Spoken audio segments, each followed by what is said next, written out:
Bonjour Jean Van Damme. Bonjour. Vous êtes ce qu'on appellerait un maître de la bande dessinée contemporaine. On peut le dire aujourd'hui. Des séries mythiques, que ce soit Largo Winch, 13, Torgal, on va en parler dans quelques instants. Mais d'où vient cette imagination que vous avez ? L'imagination est un muscle comme les autres.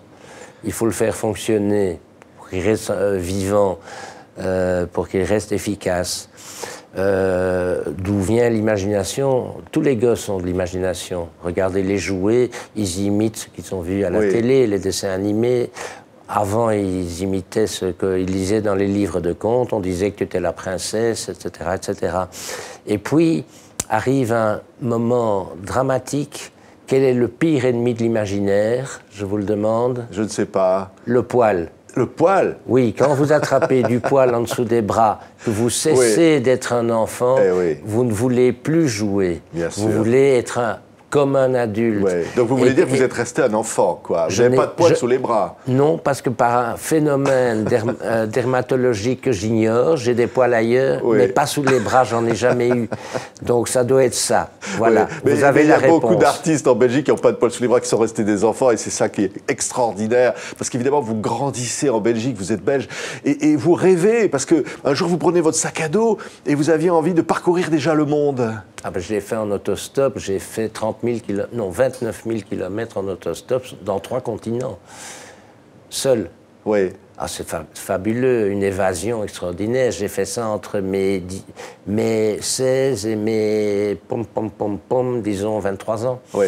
Ah ben après, vous devenez responsable des ampoules électriques belges. Non, pas les ampoules électriques, les composants électroniques pour Philips International. C'est-à-dire, Et là, pour le coup, vous allez partir en Afrique aussi, là. En Afrique, j'étais en Moyen-Orient, en Extrême-Orient.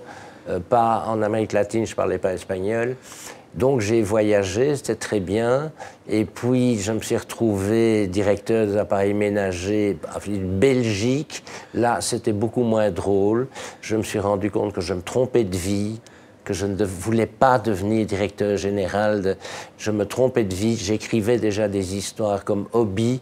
J'ai dit, je vais faire comme les coureurs cyclistes, je vais passer professionnel. J'ai démissionné. Vous avez changé de vie comme ça, et j'ai tout laissé tomber. Oui. Ah bah oui, j'ai tout laissé tomber, sauf l'écriture, que j'exerçais déjà. Mais imaginez des histoires comme celle-là. Vous allez imaginer Torgal, par exemple. Dès l'année de ma démission, c'est-à-dire 1976, si vous me suivez, eh bien c'est là où j'ai rencontré Rosinski. Et Rosinski a été le véritable déclencheur. Enfin, cette rencontre a été vraiment le déclencheur. Avant, je faisais des petites BD, je récupérais des trucs un petit peu malades. Et là, ça a été le vrai démarrage de ma vocation de scénariste de bande dessinée. Ce qui est incroyable, c'est la diversité de votre création. Parce qu'évidemment, il y a 13. Voici le nouveau 13 qui vient d'arriver, Mystery, Judith Varnier. Et ça, c'est encore un autre univers. Et finalement, vous avez cette envie comme ça de décrire des mondes parallèles. Mais ce ne sont pas des mondes parallèles, ce sont des cases différentes dans ma tête. Je ne parviens pas à faire 2 choses en même temps. Donc, quand je faisais du Torgal, c'était rien que du Torgal. Quand je faisais du 13, c'est rien que du 13. Je faisais du Largo Winch, c'était du Largo Winch. Du Lady S, c'était du Lady S. Donc, un truc à la fois. Il y a beaucoup de scénaristes qui vous envoient 3 pages à un de ces dessinateurs, 4 pages à un autre, ils font des trucs. Moi, je suis incapable de faire ça. J'ai de l'imagination, mais elle est cloisonnée. Oui, voilà. Oui. Mais d'où elle vient, alors, cette imagination, ce comment? Qu'est-ce que c'est qu'un scénario réussi? Ah ben, c'est très simple. C'est un bon début, un bon milieu et une bonne fin. Oui, ça, ne riez pas, c'est très vrai. Le gros problème, c'est le milieu. Bon, vous allez au cinéma, vous lisez un bouquin, vous lisez une bande dessinée. Il y a beaucoup de moments où le milieu s'endort un peu. Un démarrage formidable, et puis ça roupille, et puis hop, on arrive vers la fin qui est parfois formidable aussi. Le milieu est le ventre mou Oui. souvent des histoires. Donc ce qu'il faut faire, c'est avoir une croissance, c'est ne pas éviter le ventre mou. Et quand vous avez la chance de pouvoir faire du scénario, que ce soit de film, de téléfilm ou de bande dessinée, vous devez rester votre propre public et vous apercevoir qu'à un certain moment, vous vous ennuyez. Pourquoi est-ce que je m'ennuie? Parce que c'est mou. Donc il faut trouver le moyen de démolir, si vous voulez, cette mollesse et maintenir un rythme soutenu en vous mettant à la place du lecteur et du spectateur. Oui, des dizaines de millions de lecteurs, un succès incroyable. Vos histoires fascinent, passionnent. On en fait des conventions, on essaie de comprendre finalement ce qu'il y a dans les arcanes de vous-même. On en fait même des films. Oui. Oui, écoutez, tant mieux, il y a un mélange de chance. N'oubliez pas, je ne suis pas tout seul, il y a le talent des dessinateurs. Qui y est pour beaucoup. Il y a Vance, Rosaski, tant d'autres avec vous, bien sûr. Mon premier lecteur, à part mon épouse, qui est ma toute première lectrice, et qui dit, là, j'ai rien compris, là, ça va pas, là, il faut pas tuer celui-là, bon, je l'écoute ou je ne l'écoute pas. Et puis, mon premier lecteur, c'est le dessinateur. C'est lui que je dois séduire, c'est à lui que je dois donner envie de dessiner ce que je lui demande de dessiner. Il y a un vieux thème, les boîtes de lait d'il y a 50 ans disaient que c'était du lait de vache contente. Et je dis, les vaches doivent être contentes pour donner du bon lait. Les dessinateurs n'aiment pas beaucoup que je les traite de vaches, mais bon, c'est comme ça que ça marche. Vous leur dites des fois, vous leur dites, ah ben non, là, ça c'est pas ça, c'est pas comme ça que je voyais le personnage, c'est pas comme ça que... Ah oui, ça peut oui, bien sûr, ça peut arriver quand ce sont des nouveaux personnages. Mais il est certain, il ne faut jamais se dire le dessin va sauver un scénario faible. C'est faux. C'est faux parce que quand le scénario est faible, le dessin est faible. C'est inéluctable. Je n'ai pas fait que des chefs-d'œuvre. Hein. J'ai fait des scénarios plus mous, même dans la série Torgal. Il y en a qui sont moins bons. Eh bien, le dessin s'en ressent, le dessin ne sauve pas le scénario. Mais le succès de ces albums est dû, il ne faut quand même pas l'oublier, au talent des dessinateurs. Ça, c'est presque dire ça, c'est presque un retour au fond, cet album-là, qui est incroyable, c'est le récit glaçant de la réalité au cœur du Congo, avec Simon au dessin, et vous qui racontez le docteur Mukwege, qui vient d'avoir le prix Nobel de la paix, qui répare les femmes violées dans cette région du Kivu. Et mutilées. Et mutilées. Vous avez eu envie de dire, je veux raconter ça, cette tragédie. Pas tout à fait, on me l'a demandé.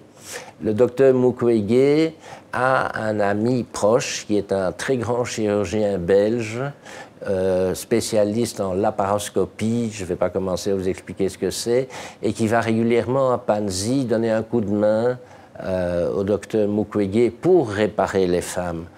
Parce que lui utilise une technique que Mukwege ne maîtrise pas encore toujours. À eux deux, ils réussissent des miracles.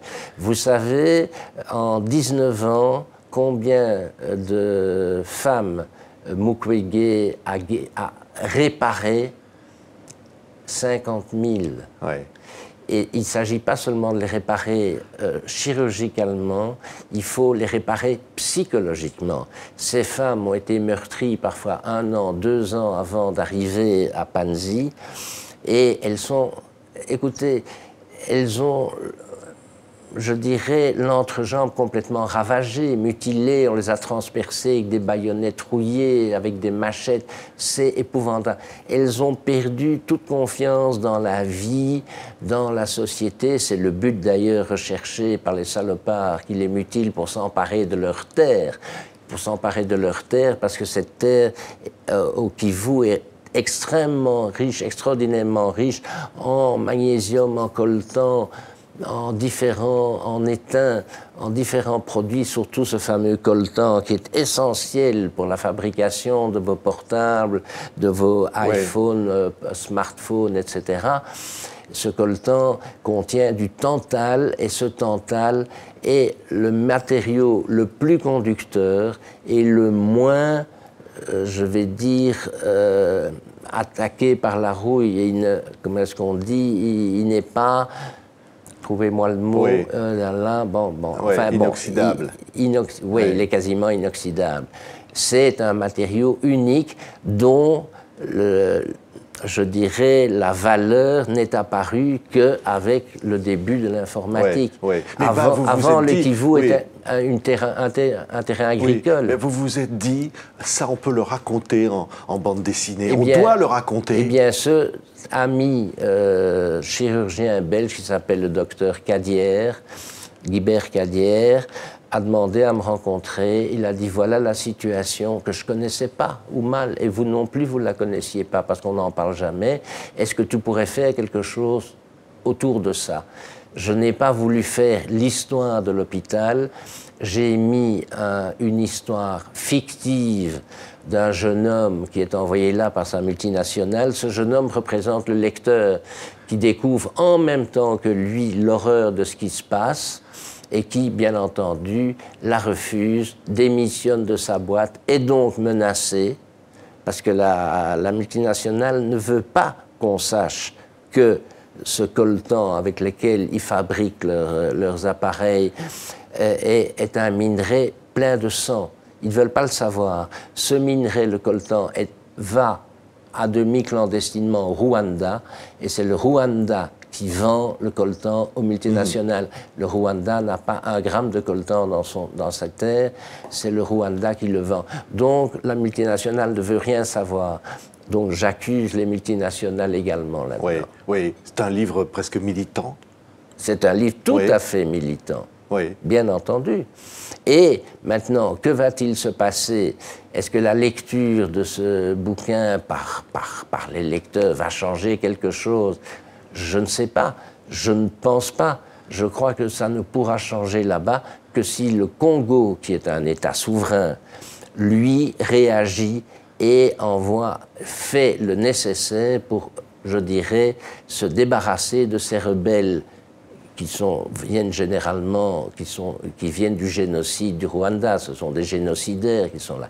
Mais ils sont 1,5 million. Alors, chasser 1,5 million de personnes, de guerriers, de bandes armées qui saccagent tout, ce n'est pas évident, c'est une guerre. Est-ce qu'il faut vraiment une guerre? Je n'en sais rien. Oui. Jean Van Damme, on peut dire, évidemment, 13, Largo Winch, Torgal, aujourd'hui, c'est Kivu, ce livre sur le Congo et sa terrible réalité. Vous dites, au fond, la bande dessinée, ça sert à tout ça. Ça sert... Dans certains cas, oui. Ça sert à la fois à distraire, à éveiller, à alarmer.